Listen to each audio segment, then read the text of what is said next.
பாட்ஷா படத்தின் ரீமேக் தான் வேதாளம். அஜித், ஸ்ருதிஹாசன், லக்ஷ்மி மேனன் மற்றும் பலர் நடிப்புல, அனிருத் இசையில, வீரம் சிவா இயக்கத்துல உருவாகி வரும் படம் தான் வேதாளம்.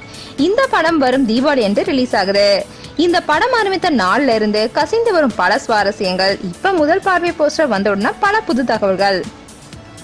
வீரம் சிவா இயக்கத்துல அஜித் நடிக்கும் படம் தொடங்கப்பட்ட நாள் முதலே அந்த படத்துடைய கதை பற்றிய ஹேசியங்களுக்கு குறையில்ல. தினம் தினம் ஆளுக்கு ஒரு கதைய அவிழ்த்து விட்டு கொண்டே இருக்காங்க. ஊடகங்களும் தங்கள் பங்குக்கு கதையை விட்டு கொண்டிருக்காங்க. அதுல ஒரு கதையில மட்டும் சின்னதாக லாஜிக் இருக்கு. பாட்ஷா படத்துடைய ரீமேக் தான் இந்த படம் என்பதே அந்த ஹேஷியம். இந்த தகவல் நம்புவதற்கு சில காரணமும் இருக்கு.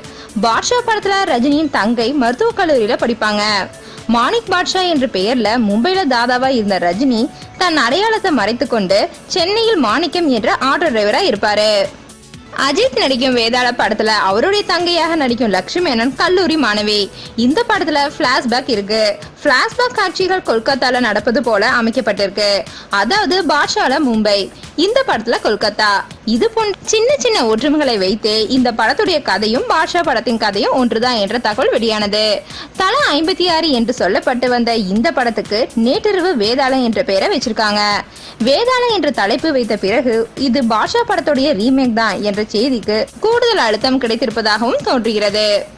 இந்த படத்துல இடம்பெறும் பிளாஷ்பேக்ல அஜித் ரவுடியா நடிச்சிருக்காரு. அந்த கேரக்டருடைய பெயர் வேதாளம் என்பதனால அதையே படத்துடைய தலைப்பாகவும் வச்சிருக்காங்கன்னு சொல்லப்படுது.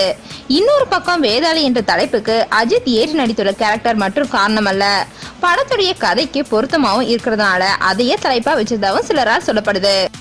ரவுடியாக வாழ்ந்த அஜித் எல்லாவற்றையும் விட்டொழுது விட்டு வேறு ஒரு ஊர்ல அமைதியான வாழ்க்கையை வாழ்ந்து கொண்டிருக்காரு. பழைய பகையாளிகள் மீண்டும் துரத்த ஆரம்பிக்க வேறு வழி இல்லாமல் மீண்டும் ரவுடியாகிறார் அஜித். அதாவது வேதாளம் மீண்டும் முருகுமரம் ஏறுகிறது. மேலும் செய்திகளுக்கு newstamil.in பார்க்கவும்.